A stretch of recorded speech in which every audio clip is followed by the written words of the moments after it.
নমস্কার, আপনাদেরকে স্বাগত জানাই আমাদের মার্কেট সংবাদ সেগমেন্টে। আজ আমরা ভারতীয় অটোমোবাইল ইন্ডাস্ট্রিতে কিছু সম্ভাব্য বিনিয়োগের সুযোগের ব্যাপারে গুরুত্বপূর্ণ তথ্য নিয়ে এসেছি, যা নিকট ভবিষ্যতে আপনার জন্য ভীষণ লাভদায়ক হয়ে দাঁড়াতে পারে। চলুন জেনে নিই সেটা কি। 2022 থেকে 2030 সালের মধ্যে ভারতের ইভি মার্কেটে 49% কম্পাউন্ড অ্যানুয়াল গ্রোথ রেট অনুমান করা যাচ্ছে, যা 2030-এর মধ্যে সরাসরি 50 লাখ চাকরি তৈরি করার সম্ভাবনা রাখে। 2030 সালের মধ্যে ইভি ফাইন্যান্সিংয়ের মার্কেট মূল্য $50 বিলিয়ন হবে বলে অনুমান করা যাচ্ছে।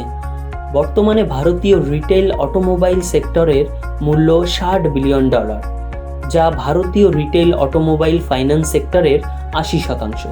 তাই ভারতীয় ইভি মার্কেটে সঠিক সময়ে সঠিক শেয়ারে বিনিয়োগ করলে আপনার প্রচুর আর্থিক উন্নয়ন হতে পারে।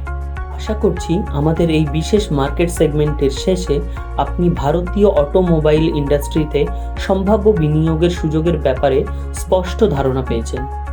আপনার বিনিয়োগের সফলতার জন্য আমরা সর্বদা সঠিক এবং সময়োপযোগী তথ্য প্রদান করার চেষ্টা করি, যাতে আপনি আপনার বিনিয়োগের সিদ্ধান্ত আরও ভালোভাবে নিতে পারেন। আমাদের সাথে থাকার জন্য ধন্যবাদ। আগামী সংবাদ সেগমেন্টে আবার দেখা হবে। ভালো থাকুন, সুরক্ষিত থাকুন এবং এই ধরনের ফাইন্যান্সিয়াল সহায়তার জন্য মাই ধনুষ বেঙ্গলিকে ফলো করুন।